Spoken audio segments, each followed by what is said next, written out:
Hello everyone. Hello my dear students. Welcome to the Digital Educare.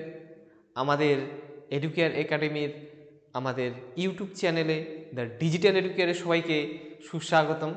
আমি তোমাদের ভূগোল শিক্ষক কিশোর স্যার।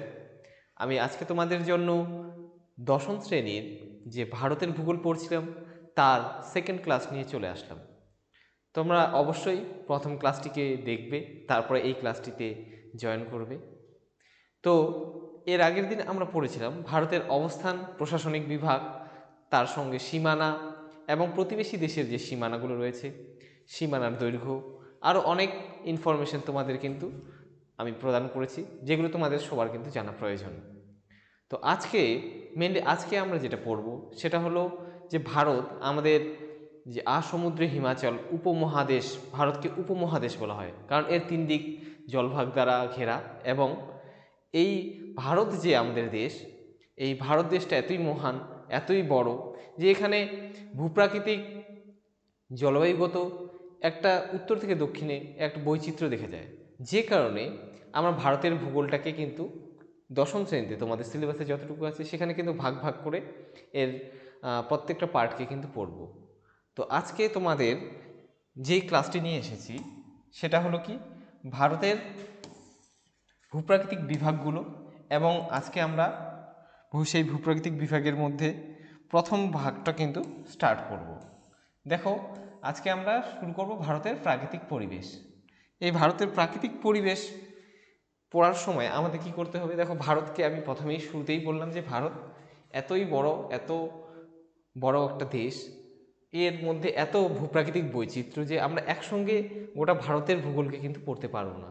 তো আমাদের বোঝার সুবিধার্থে, আমাদের জানার জন্য আমরা কি করব, এই গোটা ভারতবর্ষকে তার ভূপ্রাকৃতিক বৈশিষ্ট্য অনুসারে কতগুলো ভাগে ভাগ করে নেব এবং এক এক করে প্রত্যেকটা বৈশিষ্ট্যকে ধরে ধরে ধরে ধরে কিন্তু ডিটেলসে পড়ব।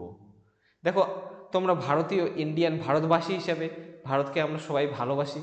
তো ভারত সম্পর্কে কিন্তু আমাদের জানার আগ্রহ অবশ্যই থাকতে হবে, এবং প্রত্যেকটা খুঁটিনাটি বিষয়কে কিন্তু আমি তোমাদের সামনে তুলে ধরব সহজ সরলভাবে। তাই তোমাদের অবশ্যই কিন্তু মন দিয়ে ক্লাসগুলো করা উচিত, বা অবশ্যই করবে। তোমরা দেখবে তোমাদের এই ভূগোলের প্রতি একটা অন্যরকম টান, অন্যরকম ভালোবাসা জন্মাবে। আর তা না করে যদি তোমরা শুধু কমন সাজেশন এগুলোর পিছনে দৌড়ো, তাহলে কিন্তু ভূগোল বিষয়টাকে ঠিক ভালোবেসে উঠতে পারবে না। তাই ভারতের ভূগোলকে ভালোবেসে সুন্দরভাবে যখন তোমরা বুঝতে শুরু করবে, তখন কিন্তু খুবই ভালো লাগবে পড়তে, এতটাই ভালো লাগবে না যে তোমাকে আর কেউ তোমাকে না বললেও তুমি পড়বে, তোমার মধ্যে সেই জানার আগ্রহ তৈরি হবে। দেখো, তো বেশি কথা না বাড়িয়ে আমরা আজকের ক্লাসটাতে শুরু করি।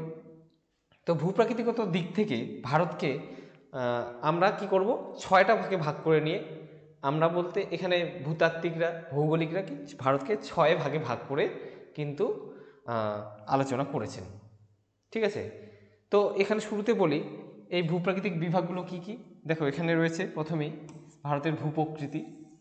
আমরা এক এক করে, আমি প্রথমেই বললাম আমরা কি কি ভারতের প্রত্যেকটা যে আঞ্চলিক ভূগোল অঞ্চল হিসেবে, ভারতকে একটা অঞ্চল হিসেবে আমরা সিলেক্ট করেছি, সেই ভারতের প্রত্যেকটা বিষয়কে আমরা ধরে ধরে তার খুঁটিনাটি পড়ব। প্রথমেই আমরা কি পড়ব? ভূপ্রকৃতি। এরপরে পড়ব নদ নদী, জলবায়ু, স্বাভাবিক উদ্ভিদ, জনসংখ্যা, ঠিক আছে, যোগাযোগ ব্যবস্থা, এগুলো ধাপে ধাপে কিন্তু আসবে। তো তার মধ্যে শুরুতেই আমাদের কি পড়তে হবে? ভূপ্রকৃতি। এখানকার ভূমির ভূপ্রকৃতিটা কীরকম, এখানকার কোথাকার মাটির কোথায় পাহাড়, কোথায় পর্বত, কোথায় মালভূমি, কোথায় সমভূমি, কোথায় মরুভূমি, কোথায় উপকূল, কোথায় দ্বীপ অঞ্চল, এগুলো কিন্তু আমাদের আলোচনার মধ্যে আছে। তো দেখো, ভূতাত্ত্বিক গঠন ও ভূমিরূপের বৈশিষ্ট্য অনুসারে ভারতকে প্রধানত ছয়টি ভূপ্রাকৃতিক অঞ্চলে ভাগ করা হয়। তো এখানে ছয়টি ভূপ্রাকৃতিক অঞ্চলে আমি কিন্তু তোমাদের জন্য ছয়টি অঞ্চল রেখেছি। এখন তোমরা অনেকেই টেক্সট বইয়ে পাবে কিন্তু পাঁচটি।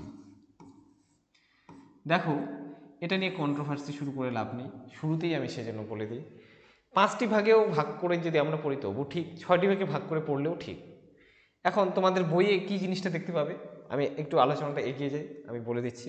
দেখো, প্রথম ভাগটা উত্তরের পার্বত্য অঞ্চল, এটা সবার বই একই রকম আছে। 2 নাম্বার কি? বৃহৎ সমভূমি অঞ্চল। 3 নাম্বার উপদ্বীপীয় মালভূমি অঞ্চল। 4 নম্বরে আছে উপকূলীয় সমভূমি অঞ্চল। 5 নম্বরে থর মরুভূমি, এটা অনেকের বইয়ে নেই, এটাই আমি এক্সট্রা করে আলাদা করে রেখেছি। আর 6 নম্বরে রয়েছে কি দ্বীপ অঞ্চল। ঠিক আছে, তো যদি 5টি থাকে তাহলে এই ভাগটা থর মরুভূমির যে ভাগটা, এটা তোমাদের বইয়ে যে বৃহৎ সমভূমি যে আছে তার মধ্যেই এটাকে ইনক্লুড করে দেওয়া থাকবে। ঠিক আছে, তো কোনো সমস্যা নেই, তোমরা 5টি লেখো পরীক্ষায় বা 6টি লেখো, সেই দুটোতেই তোমাদের কিন্তু মার্কস দিয়ে দেবে। ঠিক আছে, দেখো এই ভূপ্রাকৃতিক ভাগগুলোকে এই 6টা ভাগে কেন ভাগ করা হলো, কারণ ভারতের ভূপ্রকৃতি এই যে 6টা অঞ্চলকে দেখানো আছে, এই 6টা অঞ্চল একদমই ডিফারেন্ট। দেখো এটা সব থেকে উপরে যেটা আছে 1 নম্বর, এটাই হবে, এটাই হলো উত্তরের, এটা কি আমাদের উত্তরের পার্বত্য অঞ্চল। দেখো 1 নম্বর ভাগটা রয়েছে যেটা কি উত্তরের পার্বত্য অঞ্চল, 1 নম্বর ভাগটাই আমাদের কি উত্তরের পার্বত্য অঞ্চল, যেটা ভারতের উত্তর দিকে নর্থার্ন পার্টে পড়ে। এটা একেবারে আমাদের জম্মু কাশ্মীর, হিমাচল প্রদেশ, উত্তরাখণ্ড, পাঞ্জাবের কিছু অংশ থেকে শুরু করে নেপালের উপর দিয়ে আমাদের সিকিম, দার্জিলিং, অরুণাচল প্রদেশ থেকে শুরু করে নাগাল্যান্ড, মিজোরাম, মণিপুর, ত্রিপুরা, মেঘালয়, এই দিক পর্যন্ত বিস্তৃত। এই ভাগটাকেই বলা হচ্ছে কি উত্তরের পার্বত্য অঞ্চল। তার মধ্যে উত্তরের পার্বত্য অঞ্চলের একটা পার্ট কি কোথায় পড়েছে, নেপালে পড়েছে। তো এটা অবশ্যই আমাদের পড়ার বিষয় নয়, কারণ আমরা ভারতের আঞ্চলিক ভূগোল পড়ছি। ঠিক আছে, আমাদের পড়তে হবে ভারতের মধ্যে যে যে পার্টগুলো পড়ছে, সেটাই চলে গেল তাহলে কি উত্তরের পার্বত্য অঞ্চল বা হিমালয়ে। ঠিক আছে, উত্তরের পার্বত্য অঞ্চল মেইনলি হিমালয়ে আমাদের পড়তে হবে। 2 নম্বরে আছে কি বৃহৎ সমভূমি অঞ্চল। এই বৃহৎ সমভূমি অঞ্চল কি উত্তরের পার্বত্য অঞ্চলের পরেই কিন্তু এই 2 নম্বর পার্টটা এখানে, যেটা হলো কি বৃহৎ সমভূমি অঞ্চল। ঠিক আছে, এই বৃহৎ সমভূমি অঞ্চল, এইটাই 2 নম্বর বৃহৎ সমভূমি অঞ্চল। এই বৃহৎ সমভূমি অঞ্চলটা কি, এটা আমরা এক একে যদিও পড়বো, আমি সংক্ষেপে একটু বলে দিই শুরুতে। হিমালয় থেকে যখন হিমালয় পর্বত সৃষ্টি হলো, তখন হিমালয় পর্বত থেকে যে নদীগুলো নেমে আসলো, তো সেই নদীগুলোর সঙ্গে বয়ে আসা নুড়ি, কাকর, বালি, পলি সঞ্চিত হয়ে কি এই যে সবুজ রঙে দেখতে পাচ্ছ, এই পুরা হিমালয়ের পাদদেশে অর্থাৎ পর্বতের পাদদেশে কি একটা উর্বর সমভূমি অঞ্চলে সৃষ্টি হলো। ঠিক আছে, যেটা পুরোপুরি হিমালয়ের দান বলতে পারো। এটাকেই বলা হচ্ছে কি বৃহৎ সমভূমি। এবং ভারতের মধ্যে সব থেকে উর্বর জায়গা হলো কি এই বৃহৎ সমভূমি, এটা কিন্তু সব থেকে উর্বর। এখানে চাষাবাদ, গম, ধান, আখ, পাট, এগুলো খুব সুন্দরভাবে চাষাবাদ হয়ে থাকে, সব থেকে বেশি উৎপাদন হয়ে থাকে। এবার 3 নম্বরে দেখো, 3 নম্বরে রয়েছে কি উপদ্বীপীয় মালভূমি অঞ্চল। এই উপদ্বীপীয় মালভূমি অঞ্চলটা কি, এটাই হলো ভারতের ভূখণ্ডের মূল অংশ, বা যেই মনে করো যে জন্ম, যেখান থেকে ভারত, এই যে ভারত যে দেশটা জন্ম, শুরুতে কি ভারত যে ছিল, যেটা মহিসঞ্চরণ তত্ত্বে বলা হয়েছে, ভারত কি ছিল, ভারতের এই পার্টটা ছিল এরকম দেখতে। ভারতের মূল ভূখণ্ড বলতে ছিল তখন এরকম ত্রিভুজ আকৃতি একটা অংশ, যেটা তোমরা ক্লাস 12-এ গিয়ে জানতে পারবে। মনে রাখবে এই ত্রিভুজাকৃতি অংশটা, এটাই হলো ভারতের মূল সৃষ্টি, যেখান থেকে ভারত জন্ম। এই অংশটাই প্রথমে ছিল, প্রথমে হিমালয় পর্বতে ছিল না, প্রথমে ভারতে জন্ম হওয়ার আগে ভূতাত্ত্বিক যুগে, সেটা যখন মহিসঞ্চরণ তত্ত্ব যখন পড়বি তোমরা ভালোভাবে বুঝতে পারবে ক্লাস 12-এ উঠে, সেখানে কিন্তু এই অংশটার কোথায় বলা আছে, এইটা কিন্তু ছিল না। তো তার পরবর্তী তাহলে সব থেকে শুরুতে বা গোড়া থেকেই যে মূল অংশটা ছিল সেটা কি, সেটা হলো এই 3 নম্বর, যেটা উপদ্বীপীয় মালভূমি অঞ্চল। এই যে ত্রিভুজাকৃতি অংশটা আমি দেখাচ্ছি, এটা সম্পূর্ণটাই কি, এটা মালভূমি। এই যে এই গ্রিনটা যে দেখতে পাচ্ছ, এটা পুরোটাই উপদ্বীপীয় মালভূমি অঞ্চল। ঠিক আছে, এটা অত্যন্ত খনিজ পদার্থে সমৃদ্ধ। এখানেই ভারতের যে খনিজ পদার্থগুলো পাওয়া যায়, খনিজ যে আছে কয়লা থেকে শুরু করে যাবতীয় খনিজগুলো কিন্তু এই উপদ্বীপীয় মালভূমি অঞ্চল থেকেই উত্তোলিত হয়। 4 নম্বরে কি আছে, উপকূলীয় সমভূমি অঞ্চল। এই উপকূলীয় সমভূমি অঞ্চলটা কি, এই যে এই ব্লু কালারে যে দেখানো আছে অংশটা, এই ব্লু কালারটা হলো, এটাই হলো 4 নাম্বার, যেটা তোমাদের উপকূলীয় সমভূমি অঞ্চল। অর্থাৎ ভারতের এই দক্ষিণ দিকটা, এটা পুরোটাই কি, এটা হলো কি, এদিকে রয়েছে সাগর, এদিকে বঙ্গোপসাগর। ঠিক আছে, বঙ্গোপসাগর রয়েছে এদিকে, এদিকে ভারত মহাসাগর রয়েছে, আর এদিকে আরব সাগর রয়েছে। তো সাগরের দিকে যেটা উপকূল ভাগ আছে, এই উপকূল ভাগের সাইড দিয়ে এবং যে উপদ্বীপীয় মালভূমি রয়েছে তার প্রান্তে একটা কি সমভূমি অঞ্চলের সৃষ্টি হয়েছে, যেটাকে বলা হচ্ছে কি উপকূলীয় সমভূমি। কারণ এটা উপকূল রেখা, উপকূল অঞ্চল, এর সাইড দিয়ে কি এই বিভিন্ন নদীর দ্বারা বয়ে আনা পদার্থগুলো সঞ্চিত হয়ে এখানে একটা সমভূমির সৃষ্টি হয়েছে, যেটাকে বলা হচ্ছে উপকূলীয় সমভূমি। তারপরে 5 নম্বর যে পার্টটা, 5 নম্বর পার্টটা হলো থর মরুভূমি। দেখো ভারতে কিন্তু এই অংশে, ভারতের এই অংশে কি রয়েছে, এই অংশটাই রয়েছে কিন্তু থর মরুভূমি। থর মরুভূমি একটা মরুভূমিও রয়েছে আমাদের দেশে, যার নাম থর মরুভূমি। এটাকেই আমি 5 নম্বরে আলাদা করে রেখেছি। ঠিক আছে, কেন সৃষ্টি হলো, কি কি দেখা যায়, ঠিক আছে, সব ডিটেলস এখানে আছে। আরেকটা ভাগ কি, আমাদের কিন্তু কতগুলো দ্বীপ অঞ্চল রয়েছে, দ্বীপ অঞ্চল। সেই দ্বীপগুলো কি কি, সেই দ্বীপগুলো হলো কেন্দ্রশাসিত অঞ্চল আমাদের আন্দামান নিকোবর দ্বীপপুঞ্জ, এদিকে লাক্ষা দ্বীপপুঞ্জ। ঠিক আছে, তো এই দ্বীপগুলোকে কিন্তু আইল্যান্ডস বা দ্বীপগুলোকে কিন্তু আলাদা করে আলোচনা করেছি। এটা হলো 6 নাম্বার, এটাই হলো আমাদের 6 নাম্বার। ঠিক আছে, এভাবে এক এক করে ধাপে ধাপে কিন্তু আমরা পড়ব। ক্লিয়ার? এবার তাহলে আজকে আমরা যেটা পড়ব সেটা ফার্স্ট, যেটা প্রথম উত্তরের পার্বত্য অঞ্চল কিন্তু আজকে আমরা পড়ব। এই উত্তরের পার্বত্য অঞ্চল, দেখো হিমালয় পর্বত কি সমগ্র ভারতের উত্তর অংশ জুড়ে কিন্তু বিস্তৃত। আমি প্রথমেই দেখালাম, দেখো এই যে বেগুনি কালারে দেখানো আছে। তো এত বড় উত্তরের পার্বত্য অঞ্চলকে পড়ার জন্য কিন্তু আমাদের আবার ভাগ করে নিয়ে পড়তে হবে। সেই উত্তরের পার্বত্য অঞ্চলকে আমরা কি করতে পারি, ভারতের উত্তর দিকে যে পর্বত রয়েছে সেই উত্তরের পার্বত্য অঞ্চলকে আমরা দুইভাবে পড়তে পারি। প্রথমত প্রস্থ বরাবর ভাগ করে নিয়ে উত্তর থেকে দক্ষিণে বা দক্ষিণ থেকে উত্তর দিকে পড়তে পারি। ঠিক আছে, কারণ হিমালয় কতগুলো এরকম করে সমান্তরাল পর্বত নিয়ে গঠিত, কোনো একটা পর্বতমালা নয়, অনেকগুলো পর্বতমালা সমান্তরালে কিন্তু অবস্থিত, সেখানে একটার পর একটা পর্বতমালা রয়েছে। তো সেই পর্বতমালাগুলোকে আমরা উত্তর থেকে দক্ষিণে ভাগ করতে পারি। আবার এগুলোকে, এই হিমালয় পর্বতকে বা উত্তরের পার্বত্য অঞ্চলকে আমরা এরকম করে 3 ভাগে ভাগ করে নিয়ে দৈর্ঘ্য বরাবরও 3 ভাগে ভাগ করতে পারি। এটা হলো পশ্চিম দিক ম্যাপের, তো এটাকে ওই জন্য পশ্চিম হিমালয়ে ভাগ করতে পারি, এটাকে মধ্য হিমালয়ে ভাগ করে পড়ব, আর এটাকে পূর্ব হিমালয় বলে ভাগ করে পড়ব। তো আজকে আমরা যেটা পড়ব সেটা হলো প্রস্থ বরাবর ভাগ। ঠিক আছে, প্রস্থ বরাবর ভাগটা আজকে আমরা পড়ব। প্রস্থ বরাবর ভাগে প্রথমেই কি আসে, প্রথমেই প্রস্থ বরাবর ভাগে আসে যে হিমালয় 4টি সমান্তরাল পর্বতশ্রেণীর সমন্বয়ে গঠিত উত্তর থেকে দক্ষিণে। উত্তর থেকে দক্ষিণে এই ভাগগুলো কি কি, টেথিস, হিমাদ্রি, হিমাচল ও শিবালিক। এবং এই যে ভাগগুলো রয়েছে এগুলো প্রত্যেকটাই কীভাবে ভাগ করা হয়েছে, কারণ এই যে পর্বতমালাগুলো রয়েছে তার মাঝখানে বড় বড় উপত্যকা রয়েছে, সেই উপত্যকাগুলো দ্বারা সেই পর্বতমালাগুলো একটা থেকে আরেকটা কিন্তু বিচ্ছিন্ন। ঠিক আছে, আর এদের জন্ম কিন্তু এই যে হিমালয় পর্বত আমাদের উত্তর দিকে, আমাদের ডুয়ার্সে, নর্থ বেঙ্গলের উত্তর দিকে যে হিমালয় পর্বত রয়েছে সেগুলো, যারা তোমরা পর্বত দেখেছো সেগুলো দেখেছো কীরকম, যে আমাদের যতদূর দৃষ্টি যায় একটার পর একটা পাহাড় কিন্তু পরপর পরপর সুন্দর করে সাজানো। তার মানে হিমালয় কোনো একটা পাহাড় নয়, কিন্তু অনেকগুলো পাহাড়ের সমাহার, সমান্তরালে অনেকগুলো পাহাড় রয়েছে, যেটাকে ক্রস করা খুবই দুঃসাধ্য ব্যাপার। ঠিক আছে, তো এই যে 4টা ভাগ, এই 4টা ভাগ হিমালয়ের যে 4টা সমান্তরাল পর্বতমালা, এগুলো কিন্তু একসঙ্গে সৃষ্টি হয়নি, ধাপে ধাপে 3বার ভূয়ালোড়নের ফলে সৃষ্টি হয়েছে। তো প্রথম ভাগটা কি, প্রথম ভাগটা হলো টেথিস হিমালয়, বা এটাকে তিব্বত হিমালয় বলা হয়।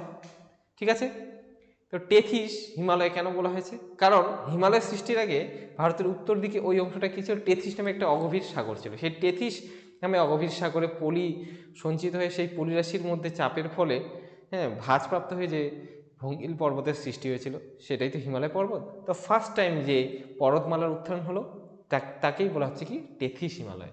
দেখো অবস্থান কোথায় কোথায় এই টেথিস হিমালয় রয়েছে, অবস্থান হলো জম্মু কাশ্মীর এবং লাদাখে অবস্থিত। জম্মু কাশ্মীর রাজ্য ভারতের প্রশাসনিক ম্যাপটা দেখলে তোমরা বুঝতে পারবে জম্মু কাশ্মীর রাজ্য এবং লাদাখে অবস্থিত। যদিও এখন জম্মু কাশ্মীর এবং লাদাখ এখন একটা ইউনিয়ন টেরিটরি, অর্থাৎ কেন্দ্রশাসিত অঞ্চল, সেখানে অবস্থিত। অধিকাংশই এই টেথিস হিমালয়ের কি অধিকাংশটাই তিব্বতের অন্তর্ভুক্ত। হওয়ায় একে তিব্বত হিমালয়ও বলা হয়। ঠিক আছে, এটা কিন্তু তিব্বতের দিকে আছে, অর্থাৎ ভারতের যে সীমানা পার হয়ে যে চীন, বর্তমানে তিব্বত কিন্তু এখন চীনের দখলে, সেই তিব্বতের অন্তর্গত কিন্তু এই অংশটা। উৎপত্তি কবে হয়েছে এটা? প্রথমবার ভূ আলোড়নে, যেটা আজ থেকে 12 থেকে 7 কোটি বছর আগের কথা। সেই 12 থেকে 7 কোটি বছর আগে প্রথমবার যে ভূ আলোড়ন ভারতীয় উপদ্বীপীয় অংশের যখন চলন হয়েছিল, তার চাপেই কিন্তু প্রথমবার ভূ আলোড়নের ফলে, ঠিক আছে, এই টেথিস হিমালয়ের কিন্তু জন্ম হলো। এর বৈশিষ্ট্য কি কি? বৈশিষ্ট্য খুব ইম্পর্টেন্ট, তোমরা নোটগুলো এইভাবেই সাজিয়ে লিখবে, ফুল মার্কস পেয়ে যাবে। এর দৈর্ঘ্য থাকবে, দৈর্ঘ্য কতটা হয়? 1000 কিলোমিটার, প্রস্থ 40 থেকে 225 কিলোমিটার। আর এটাই হলো কি হিমালয়ের প্রশস্ততম অংশ। যদি বলা হয় হিমালয়ের প্রশস্ততম অংশ, তাহলে টেথিস হিমালয়, অর্থাৎ এই যে 4টা ভাগ হিমালয়ের, এই 4টা ভাগের মধ্যে সবথেকে প্রশস্ততম জায়গা হলো টেথিস হিমালয়। এর গড় উচ্চতা কত? 3000 মিটার। সমুদ্রপৃষ্ঠ থেকে এর গড় উচ্চতা 3000 মিটার। 2 নম্বর বৈশিষ্ট্য কি? এটি পর্বত ও মালভূমিময়। এই জায়গাটা, এই যে টেথিস হিমালয়টা পুরোটাই পর্বত আর মালভূমি দ্বারা গঠিত। এখানকার জাসকার যে পর্বতশৃঙ্গ আছে, সেটা এখানকার সর্বোচ্চ শৃঙ্গ। জাসকার একটা পর্বতমালা রয়েছে এখানে, জাসকার। আর এর সর্বোচ্চ শৃঙ্গ হলো কি? লিওপার্গেল। এছাড়া কি কি রয়েছে? এছাড়াও রয়েছে লাদাখ পর্বতমালা, কৈলাস, কারাকোরাম, আগিল পর্বত এবং লাদাখ আকসাই চীন মালভূমি রয়েছে। লাদাখ যে মালভূমি, আমাদের সুন্দরতম মালভূমি, সেই লাদাখ এবং আকসাই চীন মালভূমিও এখানে রয়েছে।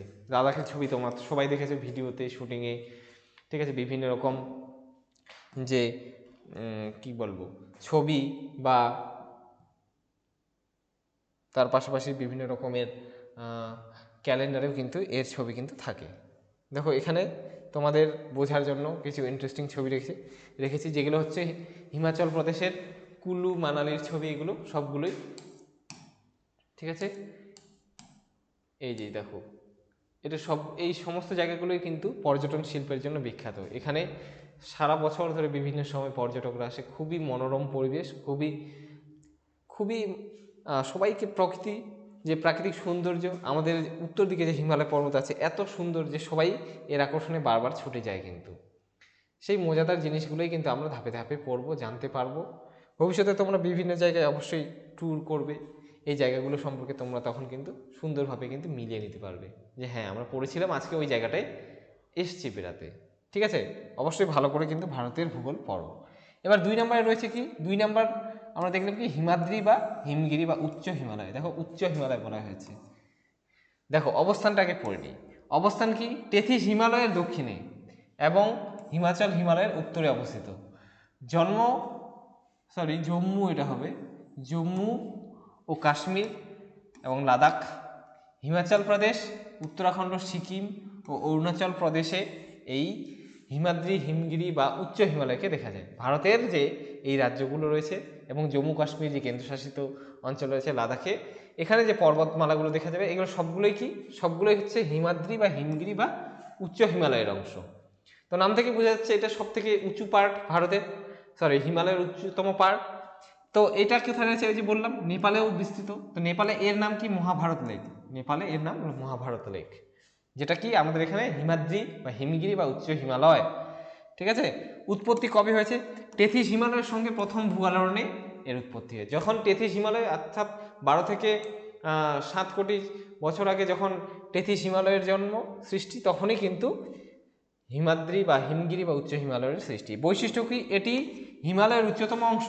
এর গড় উচ্চতা 6100 মিটার। ভাবো কতটা উঁচু সমুদ্রপৃষ্ঠ থেকে। এখানেই রয়েছে ভারতের এবং পৃথিবীর উচ্চতম যে যে শৃঙ্গগুলো রয়েছে, পর্বত শৃঙ্গগুলো সবগুলোই কিন্তু এই হিমাদ্রি বা উচ্চ হিমালয়ের অংশ। যেমন নেপালের উচ্চতম শৃঙ্গ কি? মাউন্ট এভারেস্ট, যেটা পৃথিবীরও উচ্চতম শৃঙ্গ। আবার ভারতের উচ্চতম শৃঙ্গ কি? ভারতে অবস্থিত হিমালয়ের উচ্চতম শৃঙ্গ যেটা কাঞ্চনজঙ্ঘা, সিকিমে অবস্থিত, সেটাও কিন্তু এই হিমাদ্রি বা হিমগিরি বা উচ্চ হিমালয়ের অংশ।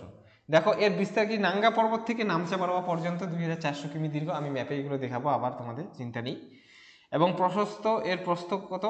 25 কিলোমিটার। দৈর্ঘ্য 2400 কিমি এবং প্রস্থে কতটা? 25 কিলোমিটার। সুউচ্চ শৃঙ্গগুলির মধ্যে অন্যতম হলো কি? Mount Everest, Kangchenjunga, Lhotse, Manaslu, Makalu, Dhaulagiri, Annapurna, Kedarnath, Kamet, Nanda Devi. দেখো এই যে এই নামগুলো তোমাদের কিছু কিছু জানাও আছে, কিছু কিছু জানা আছে। যেমন এই যে অন্নপূর্ণা, কেদারনাথ, কামেট, নন্দাদেবী, এগুলো সবগুলোই তোমরা পড়েছিলে। কোথায়? উত্তরাখণ্ডে আছে। তারপর মাউন্ট এভারেস্ট, কাঞ্চনজঙ্ঘা আমাদের উত্তর দিকে সিকিমে রয়েছে। ঠিক আছে। তারপরে এখানে বেশ কিছু গিরিপথও রয়েছে, অর্থাৎ এই যে হিমালয় পর্বত যে বিস্তৃত সমান্তরালে তার মাঝে মাঝে কতগুলো গ্যাপ পড়েছে, যেগুলোকে গিরিপথ হিসেবে, যাতায়াতের রাস্তা হিসেবে, ব্যবসা বাণিজ্যের রাস্তা হিসেবে, রুট হিসেবে কিন্তু ব্যবহার করেছে। এখানে প্রাচীনকালে সিল্ক রুট বলে একটা রাস্তা ছিল যেদিকে ব্যবসা বাণিজ্য চলতো, এটা তোমরা ইতিহাসেও পাবে। তো এইখানে কি কি গিরিপথ রয়েছে, এখানে যে গিরিপথগুলো রয়েছে সেই গিরিপথগুলো কি কি, যেমন রয়েছে এখানে বুর্জিলা গিরিপথ, যেটা শ্রীনগর এবং লেহের মাঝে অবস্থিত, শ্রীনগর এবং লেতে। জেলেপলা, নাথুলা, এই দুটোই সিকিম এবং সিকিম ও চুম্বি উপত্যকা রয়েছে। শিবকিলা, ডুমরিলা উত্তরাখণ্ড এবং তিব্বত রয়েছে।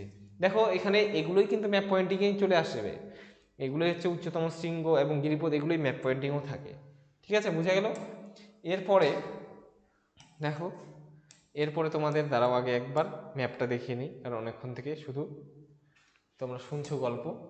দেখো ম্যাপে এই যে উত্তর থেকে দক্ষিণ দিকে যদি আমরা ভাগ করি, তাহলে সবার প্রথমে পাবো কি, এই যে টেথিস হিমালয়, যেটা সমান্তরালে এভাবে আছে। এই পার্টটার বেশিরভাগটাই কোথায় পড়ছে দেখো, এই যে চায়না বা তিব্বতে পড়ছে। দেখো এটা যদি এটা টেথিস হিমালয়, এটা 1 নম্বরে যে পড়লাম আমরা টেথিস হিমালয়। তো ভালো করে দেখো ভারতের মধ্যে কতটুকু অংশ রয়েছে, এখানে অল্প, পুরোটাই কোথায়, তিব্বতে রয়েছে, যেটা পড়লাম আমরা। তো এটা কি প্রথমবার ভূগোলনের সৃষ্টি হয়েছে। আর এর সঙ্গে সঙ্গে কি এই দ্বিতীয় পার্টটা, অর্থাৎ হিমাদ্রি হিমালয় বা উচ্চ হিমালয়, এটাও কিন্তু সৃষ্টি হয়েছিল, যেটা কোথায় কোথায় রয়েছে, এই যে জম্মু কাশ্মীর, লাদাখ, কিছুটা অংশ উত্তরাখণ্ডেও রয়েছে, আবার এদিকে সিকিম, তারপর নেপাল হয়ে অরুণাচল প্রদেশেও রয়েছে।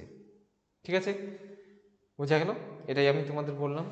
এরপরে দেখো, এরপরে যে পার্টটা রয়েছে হিমাচল বা মধ্য হিমালয়, এক এক করে আমরা দেখি, বারবার দরকার করে ম্যাপ করব। হিমাচল বা মধ্য হিমালয় কি অবস্থান, হিমাচল থেকে বুঝতে পারছি এটা হিমাচল প্রদেশে অবস্থিত, এটা মধ্য হিমালয়। তো এখানে কি অবস্থান, কি হিমাদ্রির দক্ষিণে যে উচ্চ হিমালয় আছে তার সাউথে, নিচের দিকে, হ্যাঁ, এবং শিবালিকের উত্তরে অবস্থিত, এবং শিবালিক যে আছে তার উত্তরে অবস্থিত। দেখো ব্যাপারটা আসলে কি বলেছে, যে এই যে উচ্চ হিমালয় রয়েছে তার দক্ষিণে এবং শিবালিক যে পর্বতমালা রয়েছে তার উত্তর দিকে অবস্থিত। সরি। আর এর উৎপত্তি কবে হয়েছে, এর উৎপত্তি কিন্তু প্রথমবার হয়নি, দ্বিতীয়বার ভূগোলনের সময়, যেটা মাত্র 2.5 থেকে 3 কোটি বছর আগে এর উৎপত্তি হয়। এর বৈশিষ্ট্য কি, এর উচ্চতা মাঝারি ধরনের, গড়ে 3500 থেকে 4500 মিটার উঁচু, অর্থাৎ 3.5 কিলোমিটার থেকে 4.5 কিলোমিটার উঁচু। এটি 60 থেকে 80 কিলোমিটার প্রশস্ত। এর চওড়াটা কতটা, এর চওড়া প্রায় 60 থেকে 80 কিলোমিটার। এখানে যে পর্বত শ্রেণীগুলো রয়েছে সেগুলোর মধ্যে অন্যতম কি, পীর পাঞ্জাল, ধওলাধর, মুসৌরি, নাকটিব্বা আর মহাভারত।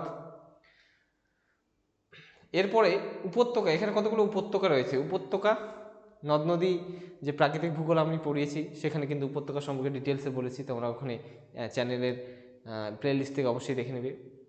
তো এখানে কতগুলো উপত্যকা রয়েছে, অর্থাৎ আমি শর্টে বলে দিচ্ছি, দুটো পর্বত যখন সৃষ্টি হয়, পর্বতমালা, তার মাঝখানে কিন্তু একটা ভি শেপের উপত্যকা তৈরি হয়। তো সুন্দর সুন্দর যে আমাদের মনোরম সুন্দর যে প্রাকৃতিক পরিবেশ, যে পার্বত্য অঞ্চলের যে পরিবেশ, সেগুলো সবগুলোই কিন্তু উপত্যকায় তৈরি হয়। যেরকম কাশ্মীর, কুলু, কাংড়া উপত্যকা, একটু আগে এই যে পাশে তোমাদের ছবি রেখেছি দেখো, এত সুন্দর কাশ্মীর ভ্যালি, কুলু, কাংড়া, এর আগে উপরের স্লাইডে তোমাদের ছবিগুলো ছিল, দেখো এই যে ছবিগুলো, এগুলো সবগুলোই এক একটা উপত্যকা। দেখো ভালো করে লক্ষ্য করো যে এই যে শহরটা, এটা কোথায় রয়েছে, এই শহরটা পুরোটাই গঠিত হয়েছে, দেখো এই যে দুই দিকে পাহাড়, তার মাঝখানে এই যে এখানে কিন্তু নদী আছে পাশেই, এই উপত্যকায় তৈরি হয়েছে। এই যে এগুলো কিন্তু সবগুলোই এক একটা উপত্যকায় কিন্তু সুন্দর সুন্দর এই জায়গাগুলো অবস্থিত। তো হিমালয়ে আমরা পড়ছিলাম। তো এখানে কি কি রয়েছে, আর পর্বতশ্রেণীর মধ্যে পীর পাঞ্জাল অন্যতম, ধওলাধর, মুসৌরি, নাকটিব্বা আর মহাভারত রয়েছে। উপত্যকার মধ্যে রয়েছে কি, কাশ্মীর, কুলু, কাংড়া উপত্যকা। গিরিপথগুলির মধ্যে অন্যতম কি, পীর পাঞ্জাল, যেটা শ্রীনগর ও জম্মুর মধ্যে অবস্থিত, বানিহাল বা জওহর টানেল, ঠিক আছে, এশিয়ার দীর্ঘতম টানেল, যেটা সুড়ঙ্গ, এটাও এখানে অবস্থিত। শ্রীনগর ও জম্মুর মধ্যে অবস্থিত এই এশিয়ার দীর্ঘতম টানেল জওহর টানেল। এছাড়াও কি বিডিল আর গোলাপভর, এইগুলো গিরিপথগুলো এখানে রয়েছে। ঠিক আছে, ম্যাপে তোমাদের এগুলো অবশ্যই দেখাবো। দেখো আরেকবার এই যে ম্যাপে, তো উত্তর থেকে দক্ষিণে আমরা এভাবে ভাগ করি, আর উত্তর থেকে দক্ষিণে দেখো এটা এখানে এই পার্টটাকেই যদি আমরা এরকম করে আমরা 3D করে যদি দেখি তাহলে কি দেখতে পাবো, এটা উত্তর দিক, এটা দক্ষিণ দিক, অর্থাৎ এদিক থেকে এদিকে। তো এদিকে কি তৈরি হচ্ছে, এদিকে প্রথমে দেখো উঁচু টেবিল ল্যান্ড, যেটা তিব্বত মালভূমি, যেটা পৃথিবীর ছাদ, পামির মালভূমিও এখানে অবস্থিত, তিব্বত। ঠিক আছে, এখানে এই পার্টটা কিন্তু পর্বত আর মালভূমিময়। তারপরে কিন্তু এখানে একই সঙ্গে এটা যখন সৃষ্টি হয়েছিল তার সঙ্গে সঙ্গেই কিন্তু হিমালয়ের উচ্চতম অংশ যে উচ্চ হিমালয় এর সৃষ্টি হলো। তারপরে দেখো এখানে কতগুলো একটা জিওলজিক্যাল একটা গ্যাপ পড়ে, একটা সময় রেস্ট নেয়, তার সময় এখানে কিন্তু কত একটা উপত্যকা তৈরি হয়। তারপরে আবার সেই ভঙ্গির পর্বত চাপের ফলে এখানে আবার নতুন করে হিমালয়ের উত্থান হলো। ঠিক আছে, তারপরে কিছুদিন পরে, অর্থাৎ বেশ কিছু কোটি বছর পরে কিন্তু শিবালিক হিমালয়ের সৃষ্টি হয়। এর মাঝে মাঝে কি দেখো, উঁচু পর্বতের মাঝে মাঝে এই উপত্যকাগুলো সৃষ্টি হয়েছে, এগুলোই হলো কাশ্মীর, ঠিক আছে, কুলু, কাংড়া, এই উপত্যকাগুলো এখানেই কিন্তু এই উপত্যকাগুলোতে অবস্থিত। ঠিক আছে, তাহলে সবার উত্তরে আছে কি, এই যে তিব্বত হিমালয়, তারপরে আছে কি উচ্চ হিমালয়, এটা তিব্বত হিমালয়। ঠিক আছে, বাকি বললাম টেথিস 1 নম্বরে, টেথিস হিমালয়। 2 নম্বরে পড়লাম উচ্চ হিমালয়। 3 নম্বরে আমরা কি পড়লাম, যে হিমাচল হিমালয়। আর 4 নম্বরে এখন আমরা পড়বো কি, 4 নম্বরে যেটা আমাদের দক্ষিণ দিকে, আমরা যে হিমালয় পর্বতে সিকিমের দিকে, উত্তরাখণ্ডের দিকে বা জম্মু কাশ্মীরের দিকে যাও, প্রথমেই যে তোমরা হিমালয় পর্বত থেকে দেখতে পাবে সেই পর্বতগুলো কি শিবালিক হিমালয়ের অন্তর্গত। এই যে শিবালিক হিমালয় সব থেকে নিচু, বুঝতে পারছো এই প্রোফাইলটা দেখে সুন্দরভাবে। দেখো তারপরে তাহলে আমরা পড়ি এবার যে শিবালিক হিমালয়। শিবালিক হিমালয়টা কি, শিবালিক হিমালয় হলো হিমালয়ের সর্বদক্ষিণে, এই যে একটু আগে আমি দেখালাম সর্বদক্ষিণে অবস্থিত, এটি হিমালয়ের দক্ষিণতম এবং নবীনতম শ্রেণী। নেপালে এর নাম হচ্ছে চুরিয়া মুড়িয়া। উৎপত্তি কি হিমাদ্রি ও হিমাচল হিমালয় থেকে হিমবাহ, নদী, ক্ষয়প্রাপ্ত পদার্থ পাদদেশে সঞ্চয় করে, এবং সঞ্চিত পদার্থগুলির উপর তৃতীয়বার যখন ভূআলোড়ন হলো, চাপ সৃষ্টি হলো, তখন এই কিন্তু শিবালিক হিমালয়ের জন্ম হলো। বৈশিষ্ট্য কি, হিমাচলের সমান্তরালে 2400 কিমি দীর্ঘ, এটা খুবই সংকীর্ণ, 15 থেকে 50 কিমি। উচ্চতা কি, খুব কম, মাত্র 600 থেকে 1500 কিলোমিটার। এখানকার পর্বতগুলির মধ্যে অন্যতম কি ধ্যাং, ডাফলা, মিশমি, অ্যাবর, মিরে পর্বত রয়েছে। আর এখানে যে উপত্যকা সৃষ্টি হয়েছে তাকে পশ্চিম হিমালয় কি বলে, দুন।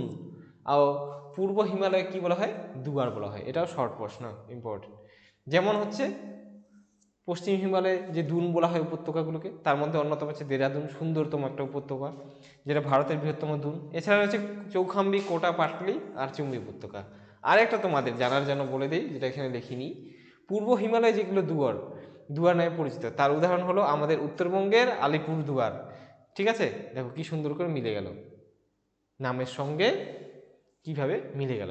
ঠিক আছে, দেখো এখানেও কিছু আমি ছবি রেখেছি, দেখো এদিকে আস্তে আস্তে, এদিকে ছবি দেখেই বোঝা যাচ্ছে কতগুলো সমান্তরাল পরপর পরপর অনেক পর্বত, এগুলো ক্রমশ নিচু থেকে উঁচু হয়ে গেছে, অর্থাৎ আমরা যে শিবালিক থেকে উচ্চ হিমালয়ের দিকে দেখছি। তারপর ওই দিকে তো আবার পর্বতমালা রয়েছে যেটা টেথিস, সেটাকে কিন্তু আমরা দেখতেই পাচ্ছি না। ঠিক আছে, হয়ে গেল, জাস্ট আর একটু বাকি রয়েছে তোমাদের এই পর্বতমালার জন্য যে ম্যাপটা রেখেছে, এই ম্যাপটা দেখে নাও।